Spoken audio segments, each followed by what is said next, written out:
Hello guys, so we're going to transfer the stingless bee to wild stingless bee to the hive box. So this is our new hive box. So as you can see, this one is the honey, this one is the brood. So I'm still looking for the queen to be transferred here in the box. So I guess this is the propolis. I forgot the name, but I'm still looking for the queen, guys. So after this, I'm going to transfer it here.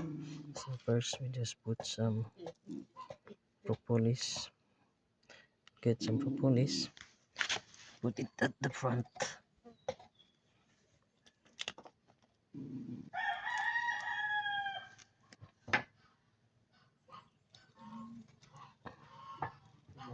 This is the honey.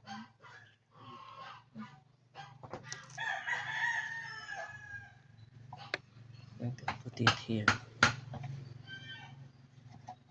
Some propolis. So I will update you guys for the success of this.